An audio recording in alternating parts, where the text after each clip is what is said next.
பாரசீகர்கள் எங்கள் மதீனாவை நோக்கி வரவில்லை, ஹிந்து மன்னர்கள் எங்கள் மதீனாவை நோக்கி வரவில்லை, நாங்கள் தான் அவர்களினுடைய வாயிலை நோக்கி சென்றோம்.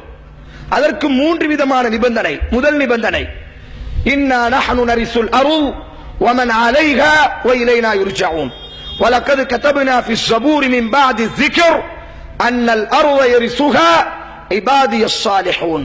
அல் குர்ஆனில் அல்லாஹ் பதிவு செய்கிறான், வலகத் கதப்னா ஃபிஸ் ஸபூர் மின் பஅதி ذிக்ர் அன்னல் அர்ض யரிசுஹா இபாதியஸ் ஸாலிஹூன். இந்த பூமி அல்லாஹ்வுடைய பூமி.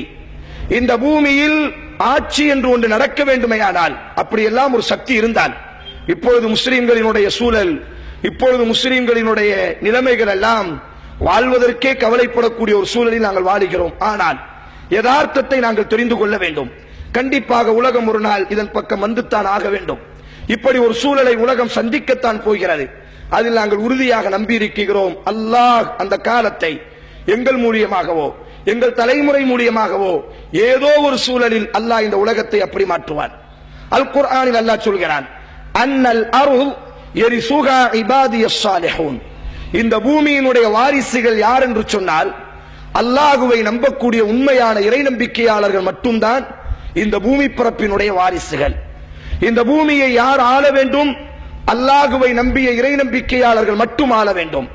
இந்த பூமியில் அல்லாஹ்வுடைய சட்டம் மட்டுமே கலிமத்துல்லாஹி ஹியல் உல்யா, உயரக்கூடிய வார்த்தை அல்லாஹ்வின் வார்த்தையாக மட்டுமே இருக்க வேண்டும். அன்னகீமுத்தீன், இந்த பூமியில் நிலைநாட்டப்பட வேண்டியது தீனாக மட்டுமே இருக்க வேண்டும் என்று அல் குர்ஆனில் அல்லாஹ் பதிவு செய்கிறான். ஒரு இறை மறுப்பாளர்களினுடைய பூமிக்கு முஸ்லிம்கள் செல்வார்கள், நபித்தோழர்கள் செல்வார்கள். 3 நிபந்தனைகளை அவர்களுக்கு வைப்பார்கள். முதல் நிபந்தனை, நாங்கள் தூய்மையான மார்க்கத்தில் இருக்கிறோம், சத்திய கொள்கையில் இருக்கிறோம், அந்த கொள்கையை நாங்கள் உங்களுக்கு அறிமுகப்படுத்துகிறோம், அந்த கொள்கைக்கு நீங்கள் பதில் கொடுத்து விடுங்கள்.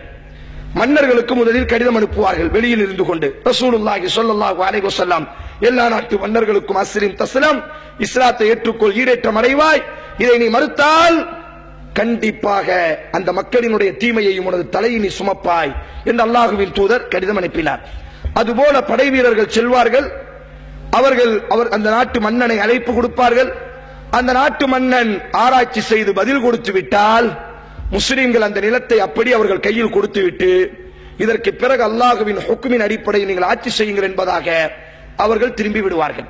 இரண்டாவது, நீங்கள் இந்த மார்க்கத்தை ஏற்றுக்கொள்ளாவிட்டால் முஸ்லிம்களாகிய நாங்கள் உங்கள் நாட்டுக்குள் வருவோம், நாங்கள் உங்கள் நிலங்களை ஆட்சி செய்வோம், நீங்கள் எங்களுக்கு ஜிஸியா கட்ட வேண்டும், உங்களுக்கு நாங்கள் பாதுகாப்பு கொடுப்போம், உங்களை யார் எதிர்க்க வந்தாலும் அவர்களை நாங்கள் எதிர்ப்போம், உங்களினுடைய உயிரும் உங்களினுடைய உடைமைகளும் லா இலாஹ இல்லல்லாஹ்வுடைய உடைமைகளை போன்று, லா இலாஹ இல்லல்லாஹ்வை முடிந்தவர்களினுடைய சொத்தை போன்று பாதுகாக்கப்படும் என்று கூறுவார்கள்.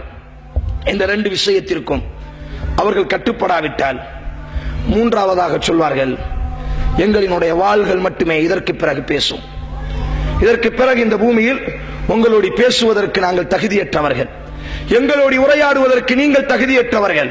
பாதலாலே அன்பு சகோதரர்களே, யுத்தம் என்பது 2 நோக்கத்திற்காக வேண்டி, ஒன்று முஸ்லிம்களை தற்காத்துக் கொள்வதற்காக வேண்டியும், ஒரு இஸ்லாமிய சாம்ராஜ்யம் உருவாக்கப்பட்டால் அப்படி அந்த சாம்ராஜ்யத்தோடு முடிந்துவிட்டு போவதல்ல, அந்த சாம்ராஜ்யத்தில் இருந்து உலகத்தினுடைய நிலப்பரப்புகளை எல்லாம் இஸ்லாமிய நிலப்பரப்புகளாக மாற்றுவதற்காக வேண்டி அல்லாஹ் யுத்தத்தை கடமையாக்கினான்.